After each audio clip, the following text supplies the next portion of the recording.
Kisah berawal dari penemuan sesosok mayat laki-laki tanpa identitas pada 2 Agustus 2004. Mayat ditemukan tergeletak di antara semak belukar area perkebunan karet di Kecamatan Sungai Lilin, Kabupaten Musi Banyuasin, Sumatera Selatan. Saat ditemukan, kondisi mayat sungguh mengenaskan. Tubuhnya sebagian terbakar dan mulai membusuk. Kepolisian Resor atau Polres Musi Banyuasin yang menangani kasus ini menemukan indikasi bahwa korban tewas dibunuh. Pada bagian kepala ditemukan beberapa lubang bekas tembakan senjata api. Hanya saja polisi kesulitan mengidentifikasi lebih lanjut karena ketiadaan petunjuk lain, bahkan tak ada pihak yang mengenalinya. Setelah sempat dibawa ke RSKU, mayat itu kemudian dikubur. 4 bulan kemudian, 28 Desember 2004, Polres Musi Banyuasin kembali direpotkan oleh penemuan sesosok mayat wanita. Lokasinya di Jalan Lintas Timur kilometer 73 di Desa Bayung Rincir, yang masih masuk dalam wilayah Musi Banyuasin namun dekat dengan perbatasan Provinsi Jambi. Kondisi mayat mirip dengan korban pembunuhan di Sungai Lilin, yakni terbakar, terdapat luka tembakan, dan tidak beridentitas. Atas pertimbangan kedekatan lokasi, polisi yang sebenarnya berada di bawah Polda Sumatera Selatan berinisiatif membawa jasad korban ke RS Mahathir Jambi, yang hanya berjarak 1,5 jam perjalanan. Langkah itu dipilih dibandingkan dengan membawanya ke Pekanbaru yang bisa memakan 6 jam perjalanan. Esoknya peristiwa itu segera menjadi berita besar di berbagai surat kabar di Jambi. Dan rupanya itu membawa berkah tersendiri, sebab seorang wanita bernama Nur Hayati datang melapor bahwa ciri-ciri mayat mirip dengan Listi Kartika Baiduri, 30 tahun, anaknya yang menghilang dari rumah. Dari pemeriksaan forensik ditemukan bahwa sepatu dan cincin korban sesuai dengan Listi. Laporan ini menggiring polisi kepada rekan seprofesinya sendiri, yakni Inspektur 1 Muhammad Gribaldi Handayani yang bertugas di Polda Jambi. Dalam pemeriksaan, Nur Hayati memang memberi keterangan bahwa terakhir kali anaknya pergi dengan perwira pertama kepolisian tersebut. Keduanya berhubungan karena Gribaldi menjanjikan dapat membantu adik korban menjadi pegawai negeri sipil. Polres Musi Banyuasin kemudian berkoordinasi dengan Polda Jambi. Pada Januari 2005, Gribaldi didatangkan ke Banyuasin untuk diperiksa sebagai saksi. Untuk mencari barang bukti, mobil Isuzu Panther miliknya juga ikut diperiksa oleh tim forensik yang belakangan mendapati jejak darah salah seorang korban. Meski sudah ada kesaksian, namun mengorek sebuah pengakuan seorang pelaku kejahatan memang bukan semudah membalik telapak tangan. Apalagi pelaku merupakan anggota kepolisian yang mengerti tentang celah hukum. 6 hari diperiksa secara intensif, tak ada bukti kuat yang mampu menjeratnya. Dugaan keterlibatan Gribaldi atas pembunuhan di Musi Banyuasin menjadi catatan sendiri bagi Polda Jambi. Karir dan dokumen menyangkut perwira yang mengawali karir dari Bintara di Sumatera Utara itu mulai ditelisik. Kesimpulannya, Gribaldi kurang profesional dalam menjalankan tugas kepolisian. Kondisinya buruk.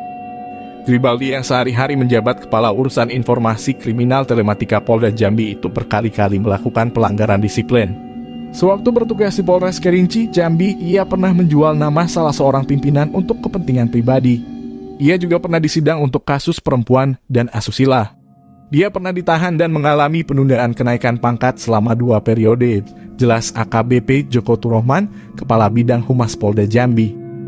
Rekan-rekannya juga bertutur sehari-hari Gribaldi juga dinilai tidak serius dalam bekerja. Tidak betah tinggal lama di kantor.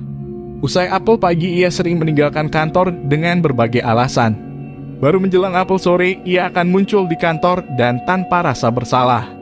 Di luar sikap tidak profesionalnya, memang perilaku Gribaldi relatif wajar.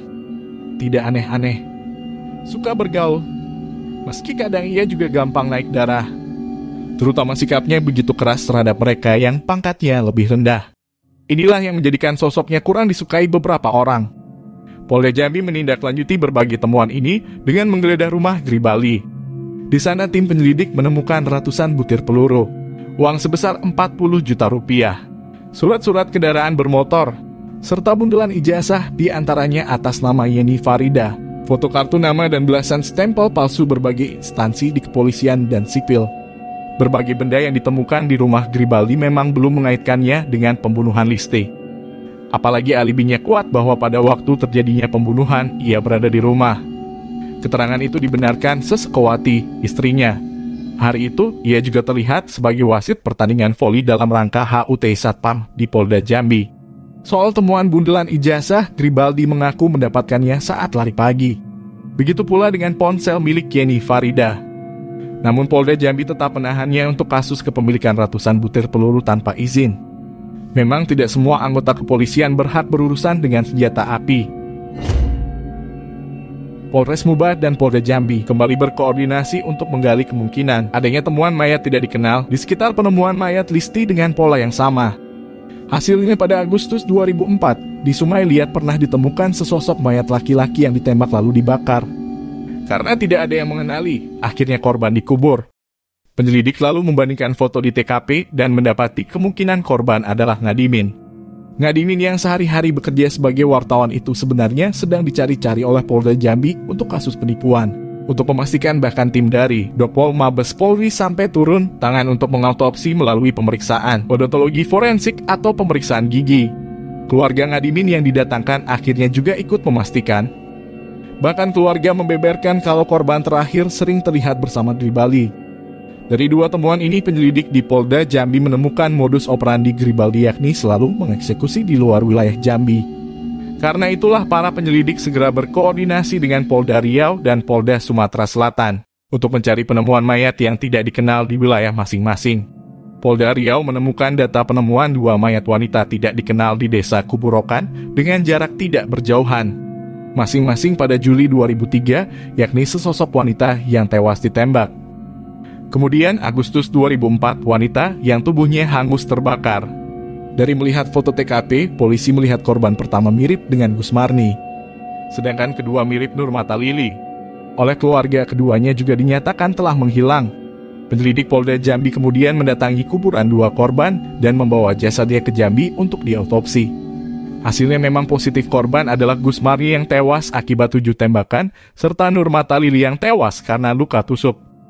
Nurmata Lili yang dipanggil Marta tak lain adalah istri ketiga Gribaldi. Dari beberapa temuan ini muncul nama-nama orang yang semasa hidup terkait dengan Gribaldi lalu kemudian menghilang. Antara lain Rusdin Sidahurup, sopir mobil sewaan dari Medan yang kartu namanya didapat di rumah Gribaldi dan menghilang bersama mobil Toyota Kijang. Ada pula Muhammad Ali alias Mamat, juga sopir mobil sewaan yang hilang bersama mobil Isuzu Panther. Serta Yeni Farida, mahasiswi yang ijazah dan ponselnya ditemukan di rumah Gribaldi. Meski sudah ditemukan fakta bahwa orang-orang dekat Gribaldi menghilang dan akhirnya terbunuh, polisi masih belum mendapat saksi yang mengetahui persis tentang peristiwa pembunuhan itu. Pengakuan dari saksi yang melihat Gribaldi bersama korban sebelum menghilang tidaklah cukup menjadi alat bukti yang kuat. Dalam pemeriksaan, Gribaldi sendiri juga terlihat tenang, seolah tak ada masalah. Ia juga sering membuat alibi yang sulit diukur benar tidaknya. Bisa jadi lantaran ia sendiri adalah seorang polisi yang setidaknya mengerti tentang trik pemeriksaan di kepolisian. Para penyidik nyaris frustrasi menghadapi keterangan berbelit dia. Atas kebuntuan itu, penyidik Polda Jambi mencoba mengontak nomor telepon di kartu nama yang bertuliskan penyewaan mobil Alam Sinaka di Medan. Pihak penyewaan mobil ternyata membeberkan telah kehilangan sebuah Toyota Kijang dengan sopir Rusdin Sidahurup yang mayatnya ditemukan pada 2 November 1999 di Bengkalis, Riau. Para penyidik lalu menuju Tarutung untuk mengautopsi jasad Rusdin dan menemukan 7 proyektil peluru di tubuhnya. Penyidik Polda Jambi sebenarnya mengantongi satu informasi kunci dari kasus ini, yakni tentang keberadaan Danarwati, salah seorang istri Gribaldi yang tinggal di Pekanbaru. Dalam perjalanan pulang dari Medan, tim Polda Jambi mendatangi rumah Danarwati dan mereka mendapati 2 mobil yang patut dicurigai hasil kejahatan, yakni Toyota Kijang dan Isuzu Panther. 2 mobil itu pun dibawa ke Jambi. Namun saat dimintai keterangan soal mobil, lagi-lagi Gribaldi mampu berkelit dengan alibi yang sulit dicek kebenarannya. Bisa jadi ia meyakini bahwa polisi tidak akan menemukan saksi yang terkait langsung dengan pembunuhan itu. Begitu pula dengan Danarwati menyatakan hanya sekadar dititipi mobil-mobil itu. Petunjuk penting mulai terkuak saat Danarwati usai diperiksa dan akan pulang ke Pekanbaru. Kebetulan ponsel istri kedua Gribaldi itu tertinggal di ruang pemeriksaan dan seorang petugas menemukan sebuah arsip SMS bertuliskan barang sudah sampai ke bapak di Medan. Nomornya tidak dikenal, tapi polisi mencurigai asalnya dari Gribaldi. Danarwati kembali diperiksa. Setelah didesak, akhirnya ia bercerita bahwa sebelum ditahan, suaminya pernah meminta untuk mengantarkan bungkusan ke rumah orang tua Gribaldi di Medan. Danarwati mengaku tidak tahu apa isinya. Namun polisi menduga isinya adalah senjata api. Malam itu juga tim Polda Jambi berangkat ke Medan untuk menggeledah rumah orang tua Gribaldi yang berada di Jalan Bilal Ujung. Hasilnya tim menemukan sepucuk revolver kaliber 38 merek S dan W yang disembunyikan dalam tanah di kebun belakang rumah. Belakangan setelah dilakukan uji balistik, terbukti pistol itulah yang digunakan Gribaldi untuk menghabisi sebagian besar korbannya. Keberadaan senjata ini sendiri sebenarnya tidak sah. Saat bertugas di Inspektorat Pengawasan, Gribaldi mengambil revolver itu di tempat penyimpanan Polres Bungo dan menuduh petugas setempat melakukan kelalaian. Akibatnya, salah seorang petugas urusan logistik di Polres tersebut dikenai tahanan disiplin dan harus dipotong gajinya untuk ganti rugi. Namun akibatnya dengan senjata Gribaldi jadi begitu mudah menyelesaikan persoalan dengan menghilangkan nyawa. Peristiwa pertama terjadi pada 2 November 1999 dengan korban Rusdin Sidahurup, 41 tahun, sopir mobil sewaan. Gribaldi yang baru saja mengawal antaran Kayu ke Medan bermaksud pulang ke Jambi dan menyewa mobil Rusdin. Meski harga sewa sudah disepakati, namun di tengah jalan malah timbul pertengkaran di antara keduanya. Rusdin yang merasa dipermainkan oleh Gribaldi mulai meninggikan nada suaranya. Rusdin bahkan sempat mengatakan bahwa sosok Gribaldi yang berkulit bersih dan berambut lurus mirip keturunan Cina. Inilah yang membuat Gribaldi kesal. Di tengah perjalanan di wilayah Bagan Batu Riau, Rusdin meminggirkan kendaraannya lalu turun untuk buang air kecil. Situasi sangat sepi. Dalam pemeriksaan, Gribaldi menuturkan bahwa saat itu ia merasa nyawanya terancam. Maka ia berinisiatif mengambil alih kendali situasi. Ia turun dari mobil dan menghampiri Rusdin. Rusdin rupanya tidak menyadari nyawanya terancam. Dalam hitungan detik, senjata Gribaldi langsung memuntahkan 6 butir peluru ke tubuh Rusdin.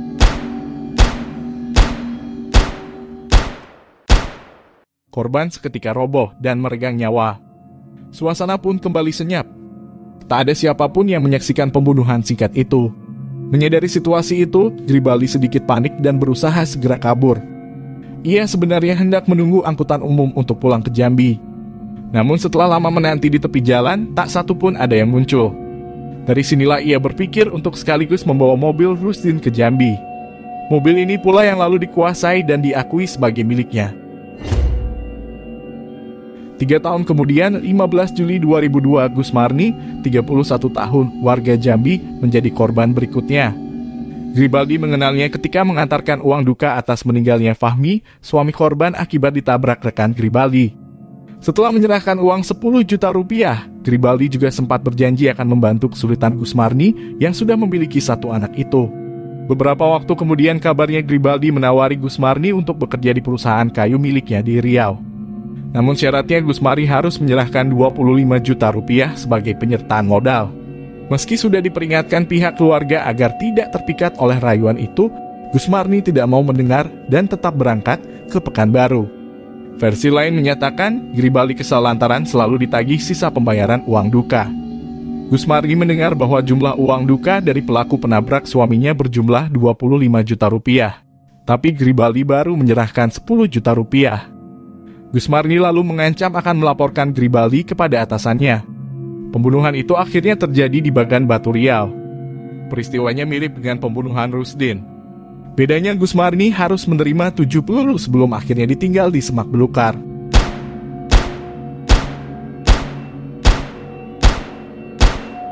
Jasad Gusmarni ditemukan warga, namun karena tidak ada yang mengenalinya, warga berinisiatif menguburnya. Baru 2 tahun kemudian, setelah Gribaldi menjadi tersangka dan diperiksa intensif, identitas Gusmarni terkuak. Ajaib, jasad yang sudah 2 tahun terkubur itu masih terlihat utuh. Lebih mengejutkan lagi, korban juga diketahui sedang hamil 3 bulan. Terkuaknya kasus-kasus pembunuhan yang melibatkan Gribaldi sekaligus juga mengungkapkan hubungan percintaannya di luar perkawinan. Sebab korban ketiga Gribaldi adalah Yeni Farida, 27 tahun, mahasiswi sekaligus pacarnya. Kasusnya klasik, Yeni hamil 3 bulan dan minta pertanggungjawaban. Gribaldi rupanya tidak nyaman dengan kondisi itu, hingga kemudian menghabisi Yeni dengan 2 butir peluru pada 5 November 2000 di Jalan Lintas Timur, Kabupaten Siak Riau. Tragisnya, hingga kini mayat Yeni belum ditemukan. Bukan hanya pacar, Nurmata Lili yang merupakan istri ketiga juga jadi korban keempat. Kejadiannya 19 Agustus 2003 dengan motif kecemburuan. Selain menuduh istrinya selingkuh, Gribaldi juga memberikan tusukan benda tajam dan membuang tubuhnya di sebuah lokasi terpencil di Pangkalan Kerinci, Kabupaten Pelalawan Riau. Kepada keluarga, Gribaldi cuma mengatakan bahwa Nurmata sedang kursus kecantikan di Jakarta. Sudah menghasilkan 4 korban, bisa jadi pada akhirnya Gribaldi memandang nyawa manusia begitu murah. Ini terbukti sewaktu ia dengan enteng membunuh Muhammad Ali alias Mamat yang menjadi korban kelima. Mamat dihabisi Agustus 2004 atas permintaan Ngadimin, salah seorang teman Gribaldi yang sakit hati. Bukan hanya ditembak, mayat Mamat yang ditinggalkan di Desa Babat, Kabupaten Musi Banyuasin juga sempat dibakar untuk menghilangkan jejak. Gribaldi juga mengambil mobil Isuzu Panther milik korban dan mengganti plat nomor yang semula bernomor Jakarta menjadi plat nomor Jambi. Ngadimin sendiri akhirnya juga ikut jadi korban. Wartawan yang sehari-hari juga merangkap sebagai calo penerimaan polisi dan pegawai negeri sipil itu terus menagih janji Gribaldi untuk mengurus calon-calon polisi. Sebab Gribaldi sudah menerima uang sobokan 10 sampai dengan 15 juta rupiah, tapi ingkar janji. Bersama Ngadimin, Gribaldi memang sering mengutip uang sobokan 50 jutaan rupiah untuk para calon polisi di Jambi. Berkat sejumlah aksi kejahatannya, Gribaldi menjadi bagian dari oknum polisi yang hidup mewah. Belakangan diketahui ia juga menempati sebuah rumah besar di perumahan Pondok Sejahtera di kota Jambi. Seperti layaknya pelaku kriminal, dalam menjalankan aksinya, ia juga sering menggunakan nama samaran seperti Harry G atau Handa, TG atau Trihanda. Disinilah satu lagi gambaran di mana Tigeta, harta, tahta, dan wanita yang kerap menggoda kehidupan polisi sebagai akibat dari kekuasaannya yang seolah tanpa kontrol. Kekejaman Gribaldi yang sudah di luar batas itu akhirnya membuat ia harus diperiksa oleh ahli kejiwaan di Rumah Sakit Jiwa di Panam, Pekanbaru pada 4 April 2005. Dengan diapit, 2 polisi Gribaldi muncul mengenakan kemeja oranye dan berusaha menutupi wajahnya dari sorotan kamera wartawan. Gribaldi juga dijaga ketat agar wartawan tidak punya kesempatan untuk mewawancarainya. Sejak kasus ini terungkap, akses ke Gribaldi memang seolah tertutup untuk media. Entah apa alasannya. Bahkan latar belakang yang lebih detail tentang hasil tes kejiwaannya juga tidak terlalu banyak terungkap. Dia sehat, tidak menderita gangguan jiwa akut atau gila, tutur juru bicara Polda Riau, AKBP Amin Rahimsyah.